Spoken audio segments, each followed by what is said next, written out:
Hola chicos, ¿cómo vamos? Bien, entonces retomamos con lo que hemos estado hablando hasta el momento. am, pues la última clase definimos lo que fueron las variables de transferencia, en específico el trabajo, los diferentes procesos termodinámicos y también hicimos algunos ejercicios aplicados. Ahora vamos a analizar los mecanismos de transferencia de energía. Básicamente son tres.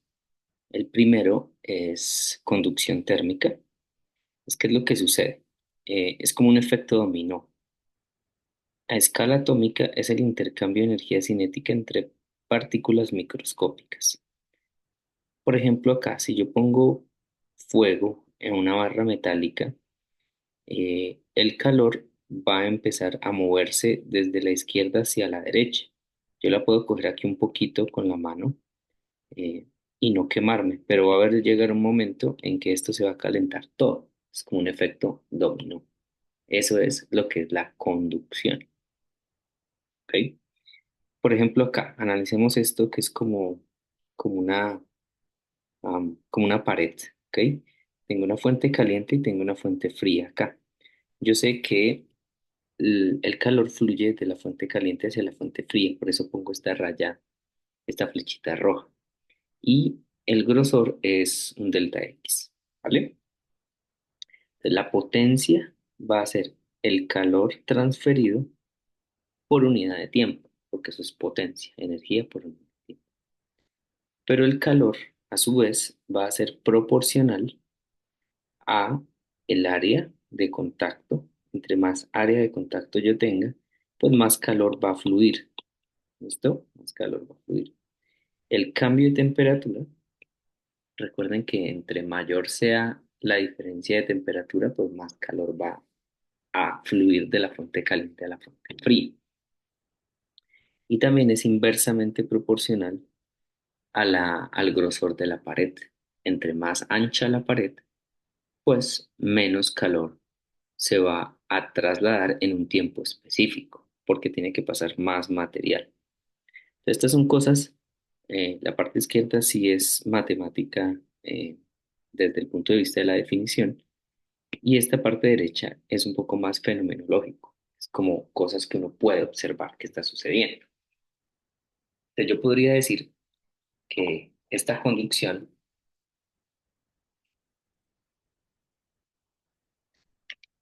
como es proporcional, le pongo una constante de proporcionalidad que voy a llamar K. ¿Ok? Entonces, vamos a ver problemas de este tipo pasando conducción a través de una pared. Ahorita vamos a ver unos ejemplos. Por lo que quede pendiente esto. Otra forma de transferencia de energía es la convección. Un ejemplo sería la convección natural, que es cuando ponemos las manos en la fogata. Entonces, ¿qué es lo que sucede? Primero, el aire justo arriba de la llama se calienta, ¿vale? Como si fuera eh, esto, pues una sustancia que estoy poniéndole calor, pues se va a calentar.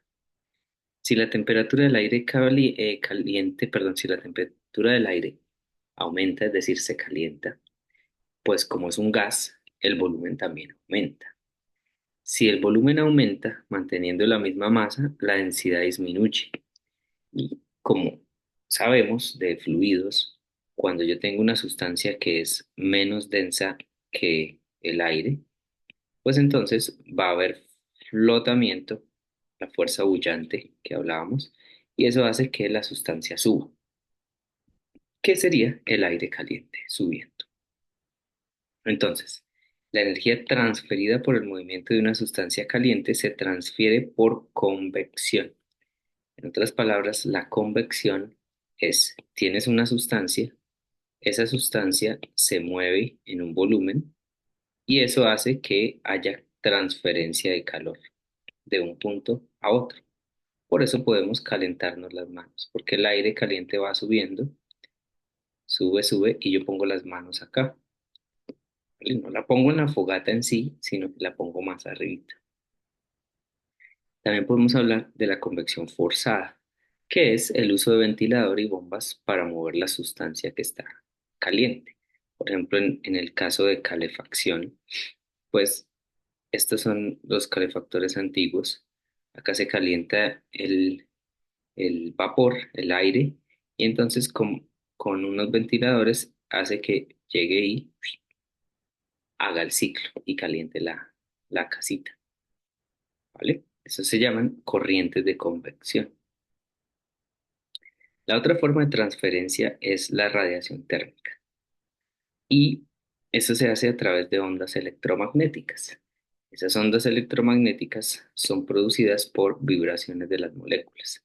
Entonces ustedes ya como vieron la física de electricidad y magnetismo saben que es un campo eléctrico, saben que es un campo magnético. Y entonces imagino que algo de noción de ondas electromagnéticas vieron. Estas ondas electromagnéticas tienen una energía asociada a los campos eléctricos y magnéticos y se deben a vibraciones de las moléculas, porque las moléculas están polarizadas. Pues si tengo una carga positiva, una molécula es una carga positiva y una carga negativa.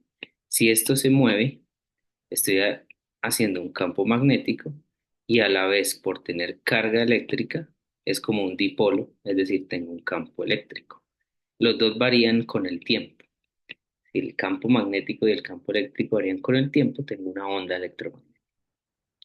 El ejemplo sería la estufa eléctrica. Hay una radiación en forma de brillo anaranjado. Las estufas eléctricas tienen esa característica, ¿no? La resistencia que usan se calienta tanto que cambia de color y radia energía en forma de ondas electromagnéticas, luz, pues. La rapidez a la que un objeto radia energía, es decir, relación de potencia, energía por unidad de tiempo, se da por la ley de Stefan. La ley de Stefan tiene una proporcionalidad con temperatura a la cuarta. Fíjense que si yo aumento la temperatura, esta potencia de radiación aumenta con la cuarta potencia de la temperatura. Eso es bastante sensible.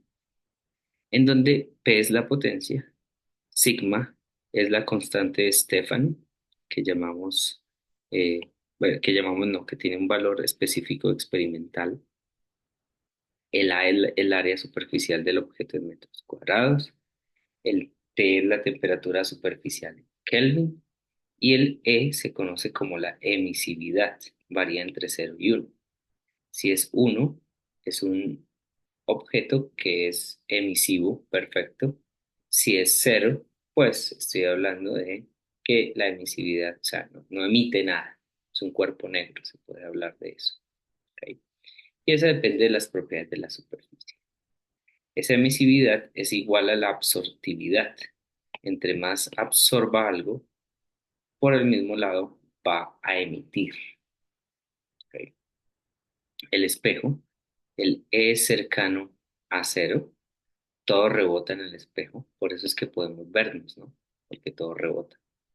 Una superficie negra es el cercano a 1, porque, aquí la embarré, no, aquí me confundí.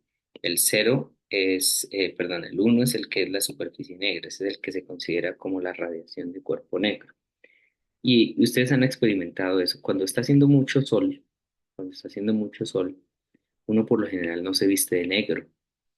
¿Por qué? Porque el negro absorbe el calor y entonces me voy a asar más en la ropa negra. En cambio, si usamos ropas de colores claros, pues la luz se va a reflejar más y toda la energía se va a reflejar, bueno, casi toda, y la absorción de energía que pasa a través de la ropa a mi cuerpo, pues va a ser más pequeña, ¿vale? Tengo un absorbedor ideal que sería el cuerpo negro, que es cuando es igual a 1. Pero aquí tiene su truco. Como emisividad está relacionada con la absortividad, si yo absorbo algo, también voy a radiar, voy a emitir. Entonces, mientras que un objeto radia energía a una proporción conocida, también absorbe radiación electromagnética de los alrededores, que son de otros objetos que radian energía. Entonces, yo estoy completamente rodeado por energía por lado y lado, ya sea la energía que el objeto mismo está emitiendo y también la energía que está absorbiendo de los demás. Entonces es algo así, ¿no? Esta es la fuente a una temperatura T, emite energía, pero también la absorbe de los alrededores que está a una temperatura, podemos llamar T sub cero, temperatura ambiente, pues. Entonces en sí, yo tengo que tener en cuenta lo que sale y lo que entra. Y puedo hacer una resta para encontrar una potencia neta. Entonces la potencia neta, pues es la resta y es simplemente T a la cuarta menos el T del medio ambiente a la cuarta. Si no fuera esto, yo tendría que un objeto radia energía desde el tiempo t igual a cero hasta el tiempo t infinito, siempre radiando energía, ¿vale? Entonces, cuando esto es igual a cero, yo puedo hablar del equilibrio térmico. Entonces, otra vez volvemos a la ley cero de la termodinámica, el equilibrio térmico, que es cuando no hay traspaso de energía, ¿vale? Esto es lo que estoy diciendo aquí en este lado. Ejemplo, miremos este ejemplo en la parte de conducción. Un ventanal tiene un área de 3 metros cuadrados, grosor de 0,6. La diferencia de temperatura entre sus caras es de 25 Celsius. ¿Cuál es la rapidez de transferencia de energía por conducción a través de la ventana? Pues como el delta X es este, yo lo llamo L, como sea. Valor absoluto, pues mantengo esto positivo, ¿vale? Que ya sé que es 25, por tanto no necesito el valor absoluto. El K del vidrio es en una tabla, no mostré la tabla, pero eso se puede considerar ahí en el, en el libro o incluso en internet. El área no lo dan, es simplemente reemplazar los valores. Y encuentro que es de 10 kilovatios, ¿vale? 10 kilovatios. Recuerden, esto se da en una tabla. Entonces yo puedo encontrar la rapidez de transferencia de energía, que es la misma potencia. ¿Ok? Bien, esos no son tan difíciles. Miremos este es un poquito más interesante también de conducción. Una barra de oro, contacto térmico con plata, de la misma longitud y área. Un extremo de la barra se mantiene a 80, este de acá, y el extremo opuesto está a 30. Cuando la transferencia de energía alcanza un estado estable, es decir, equilibrio térmico, ¿cuál es la temperatura en la unión? Nos piden la temperatura acá. Pues yo sé que hay una transferencia de calor en esta dirección, ¿cierto? Y va a llegar un momento en el que va a frenar. El estado estable implica que las potencias, es decir, la rapidez de energía fluyendo a través de estas barras, sea igual. Entonces es simplemente igualar K del oro, área del oro, delta T sobre delta X del oro, es igual a lo misma contraparte para la plata. ¿Ok? El área es la misma, porque el problema no lo dice. Tiene misma longitud y misma área. También puedo decir que las longitudes son las mismas. Entonces cancelo esto con esto y me queda K por KA de oro y de la plata. Bueno, no todo, ¿no? El delta T no. El delta T va a ser 80 más la temperatura de la unión por un lado y temperatura de la unión con la temperatura del lado derecho por el otro lado. Por eso sus delta T son diferentes.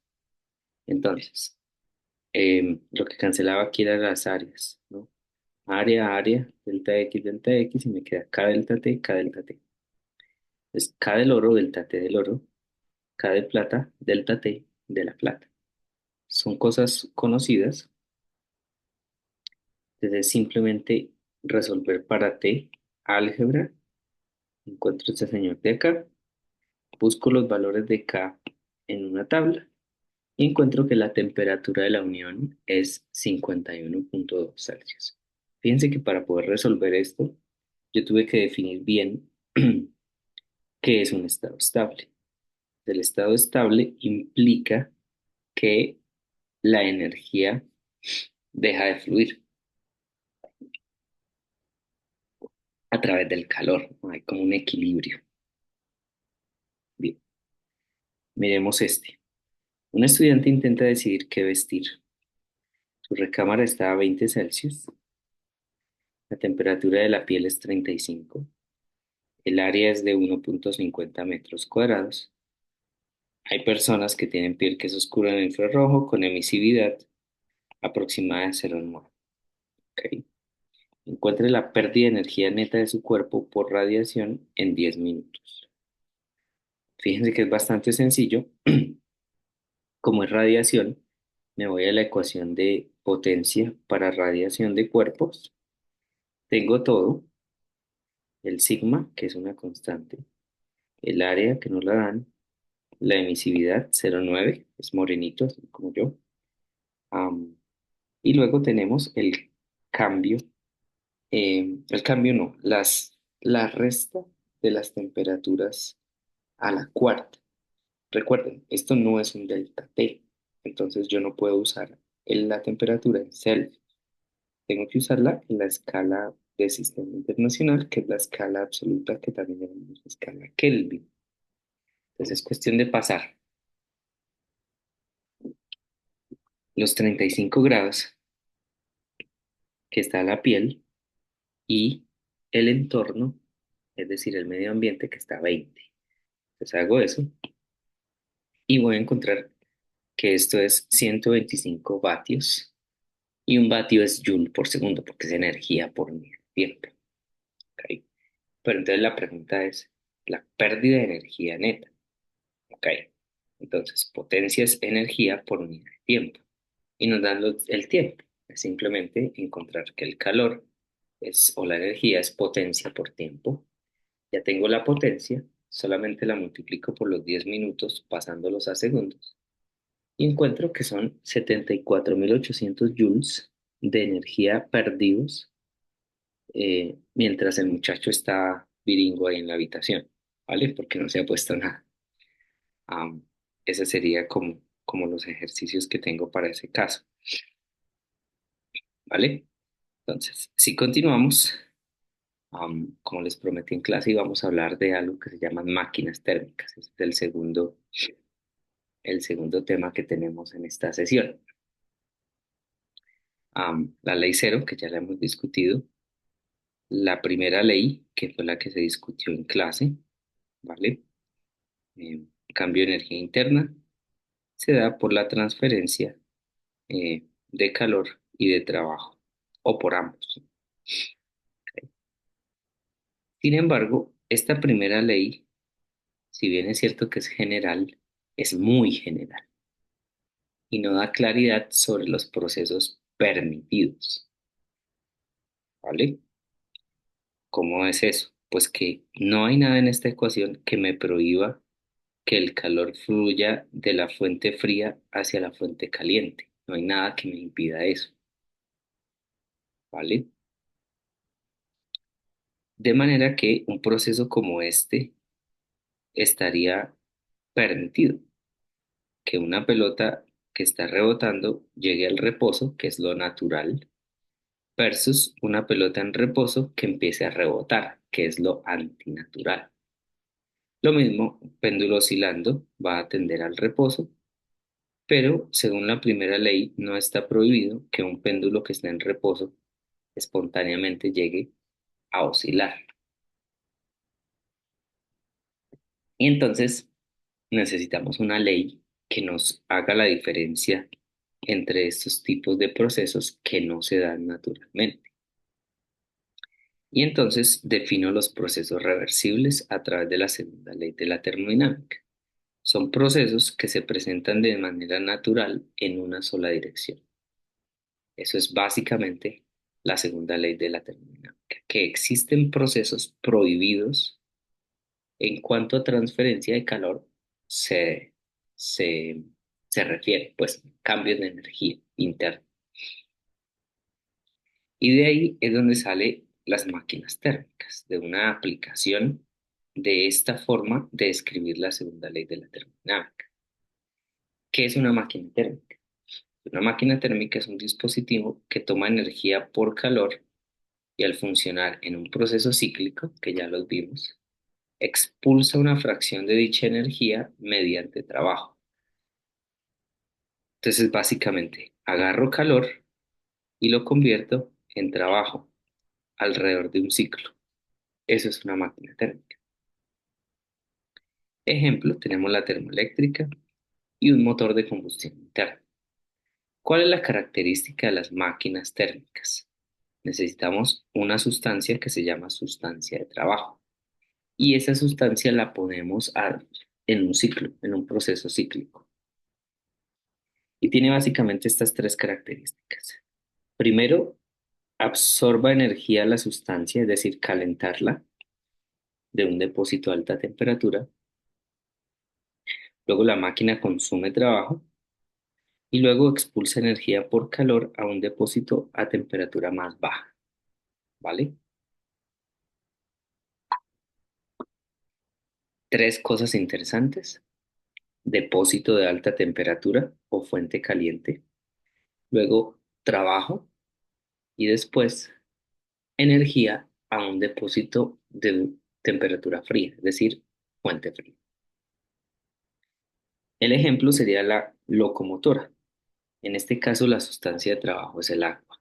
Todos conocen más o menos cómo es la parte de la locomotora. Metemos agua en la caldera que absorbe energía, número uno, de la quema de combustible fósil y la convierte en vapor, es decir, cambio de fase del agua. Ese vapor realiza trabajo al expandirse contra un pistón y hace que haya movimiento.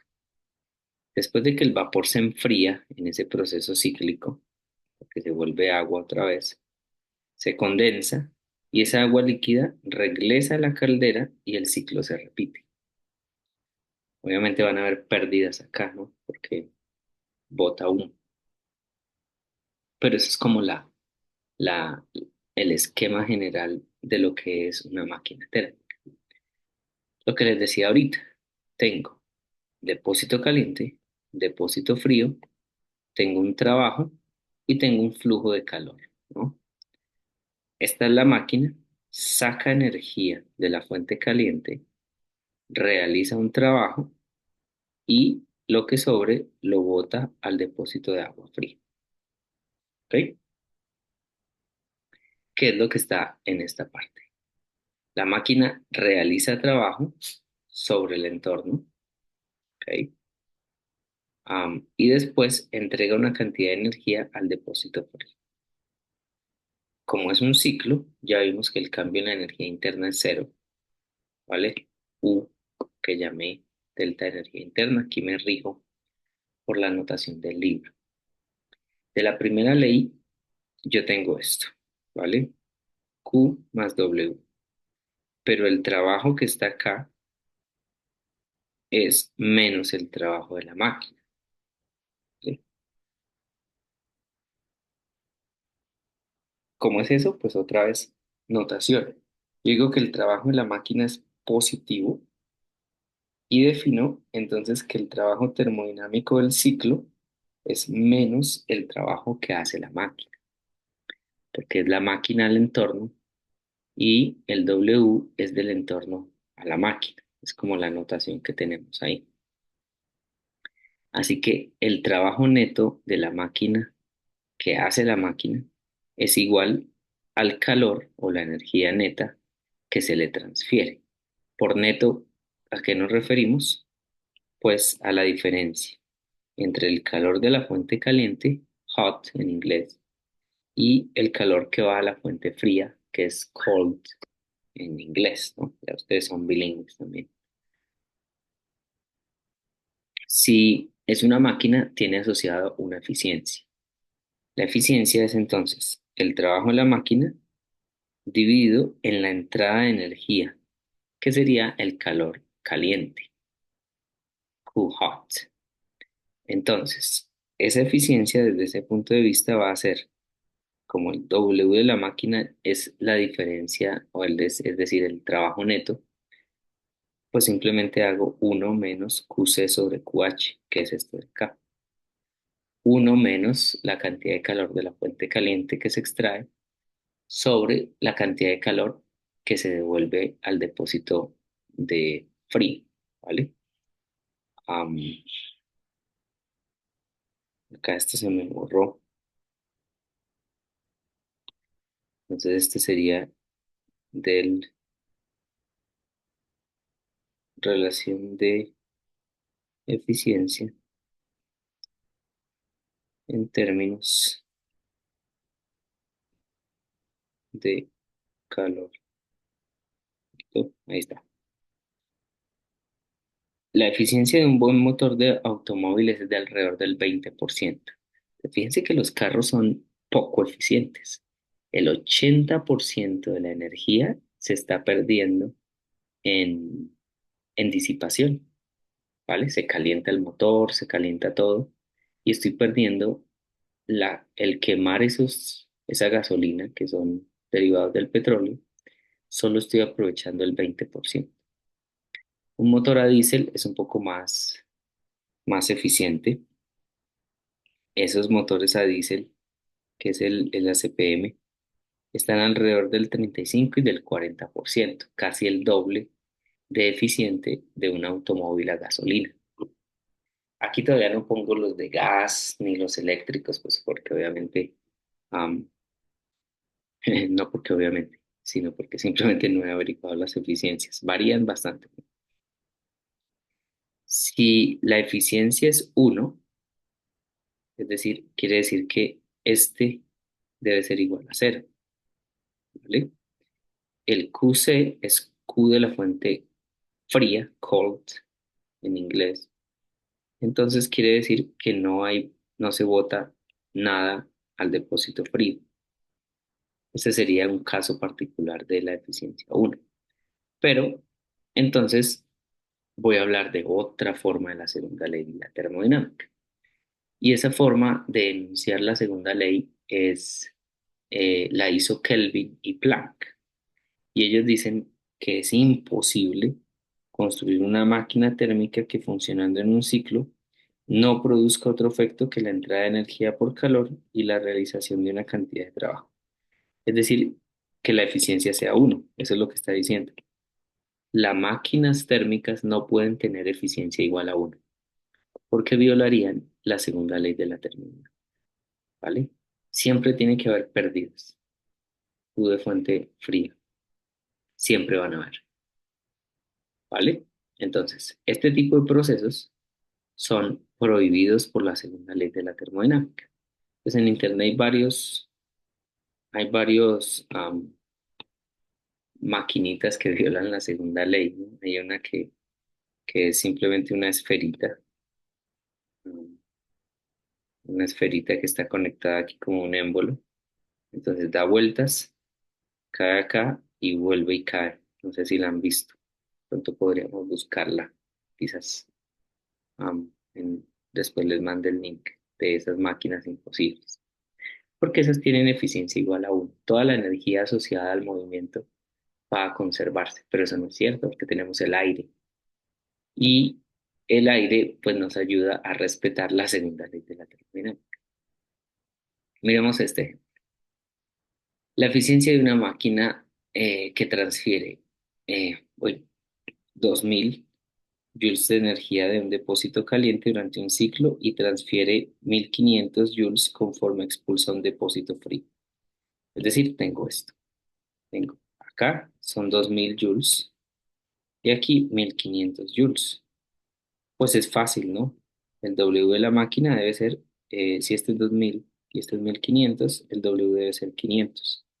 Yo puedo encontrar la eficiencia de dos maneras, ya sea utilizando el trabajo, sería 500 dividido en 2000, que me da un cuarto, o lo hago con el calor que me dan, que me da también un cuarto, es decir, 25%, ¿vale? Las bombas de calor y refrigeradores. Yo sé que la dirección natural es energía desde la fuente caliente hacia la fuente fría, y la máquina térmica pues es precisamente eso. Proceso la energía del depósito caliente y la transformo en un trabajo que pueda generar movimiento, por ejemplo, en el caso de la locomotora. Pero, ¿qué pasa si yo quiero lo contrario? Es decir, construir una nevera. Primero, no es una dirección natural. Y segundo, yo necesito conectar la nevera a la energía para que pueda lograrlo. Entonces, es casi que invertir esto, ¿no? Pues en vez de sacarle trabajo a la máquina, tengo que meterle trabajo a la máquina para quitarle calor a la fuente fría y darlo a un calor de la fuente caliente, que sería los radiadores de atrás de la parte de la nevera. Bueno, ya casi no tienen de eso, tienen otro sistema. A eso le llamamos bombas de calor, que sería como un acondicionador de aire o como una nevera. Y este sería el diagrama. Tengo, entra trabajo en forma de energía, le saco calor a la comida que está dentro y la disipo en la parte de atrás de la nevera. Yo crecí con esas neveras antiguas en el que si se me olvidaba lavar la camisa del uniforme, pues la lavaba rapidito y la ponía a secar ahí, si no me subía al techo de la casa en la teja para secarla. Pero más que nada los tenis son los que uno ponía atrás de la nevera para que se secaran los jeans. No sé si conozcan sus tíos o alguna cosa. Ustedes están muy chiquitos para haber pasado por esas cosas, o quizás algunos, ¿no? Bien, entonces, ¿qué es lo que sucede? Lo que les decía, toma energía del depósito frío, expulsa energía al depósito caliente y se logra solamente cuando se realiza trabajo en la máquina. Es decir, tengo que conectarlo a la pared, ¿vale? Y cuando me voy al otro caso, en el que yo quisiera que el calor fluyera de la fuente fría a la fuente caliente, pues me encuentro que esto es algo antinatural. Lo que es natural sería desde la fuente fría a la fuente caliente cuando le meto trabajo.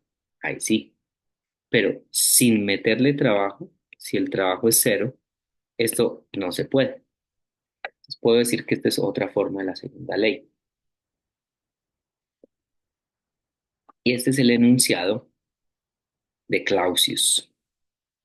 Es imposible construir una máquina cíclica cuyo único efecto sea transferir energía de manera continua mediante calor de un objeto a otro a una mayor temperatura sin la entrada de energía por trabajo. Es decir, es una máquina, más bien una bomba de calor imposible. Bien, en otras palabras, la energía no se transfiere espontáneamente por calor de un objeto frío a un objeto caliente. Eso va en dirección antinatural. Esto es lo que les decía de la nevera, ¿no? Tengo esos serpentines externos que liberan la energía hacia la fuente caliente y tengo los serpentines internos que son los que roban la energía del ambiente frío, ¿vale?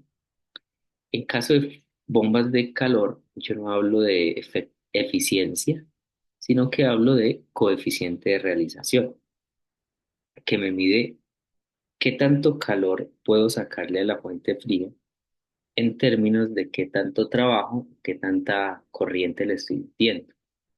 Antes era, ¿qué tanto trabajo puedo hacer partiendo del calor de la fuente caliente? Ahora es, ¿qué tanto calor le puedo quitar a la fuente fría dependiendo de cuál es la entrada del trabajo? ¿Sí ven cómo es diferente? Y pues ya tengo en el modo de enfriamiento, pues sería este. En el modo de calentamiento, pues sería la energía transferida, ¿qué tanto puedo calentar, secar tenis, dado el, la corriente que le pongo a la nevera? Esas serían como las dos formas de ver eh, el coeficiente de realización de una bomba. En modo de enfriar, que también enfrío, ¿vale? O que también disipo energía. Esas serían como las dos formas. Y tenemos este ejemplo acá. Otra vez vamos a seguir usando los mismos conceptos de siempre. Supongamos que yo quiero congelar agua. ¿Ok? Este es un caso ideal, son de mentiritas. Voy a decir que el congelador tiene un coeficiente de realización en modo de enfriamiento de 5. Le meto 500 vatios de potencia, eso es lo que me da la toma, y voy a tener 500 gramos a 20 Celsius y quiero saber qué tanto tiempo se demora en congelar el agua, ¿vale? Entonces la pregunta es, ¿cómo convierto 500 gramos de agua a 20 Celsius a 500 gramos de hielo a 0 Celsius? Estoy en el límite. Primero le bajo la temperatura con el calor específico y luego le cambio de estado con el calor latente, ¿vale? Entonces, como el delta T es negativo y el calor latente también es negativo, ¿por qué es negativo? Porque tengo que sacarle calor, por eso es negativo. Pero de todas maneras yo utilizo el valor absoluto para el coeficiente de realización. Entonces tengo, la masa se factoriza, el calor específico del agua es este, el delta T es -20, por eso es que el calor es negativo. Y luego el calor latente de fusión, que es el de cambio de estado entre agua a hielo o hielo a agua, pues es de 3,33 por 10 a la 5. Hago estos valores y obtengo este calor de fuente fría. Este es el calor que debo extraer, calor a extraer para congelar el agua. 500 gramos de agua a 20 Celsius para llevarlo a hielo 0 Celsius. ¿Vale? Este COP ya sé que vale 5, pero yo escribo la definición para encontrar el trabajo. El trabajo es el calor sobre el COP. Encuentro este trabajo. Ahora, la potencia que me la dan, que es 500 vatios, pues es trabajo por unidad de tiempo. Esto en realidad debería ser tiempo para no confundirnos. Pongámoslo tiempo acá. ¿Ok? Entonces, el tiempo necesario es el trabajo que ya calculé sobre la potencia que ya conozco. Y eso me da 83,3 segundos. ¿Vale? Les decía que este era un modelo de juguete, porque estoy asumiendo que solamente el agua está en el congelador. No consideramos el contenedor del agua, ni ningún otro objeto en el refrigerador, ni tampoco la energía filtrada cuando yo abrí la puerta y metí eso. Entonces, eso es como de juguete, pero nos sirve para aprender. ¿Ok? Miremos más ejemplos. Am, tengo, tengo, en este caso, tengo una máquina térmica que saca energía 360 de la fuente caliente, hace un trabajo de 25 joules y necesito encontrar la eficiencia y la energía expulsada a la fuente fría. Es bastante sencillo. Entonces, pues fácil, la eficiencia se da en términos del calor de la fuente fría sobre el calor de la fuente caliente, pero también sé que es trabajo sobre el calor de la fuente caliente. Yo conozco el calor de la fuente caliente porque son 360 joules, pero no conozco el calor de la fuente fría, porque esa es la pregunta B. Yo sé que el trabajo es esta diferencia, ¿sí?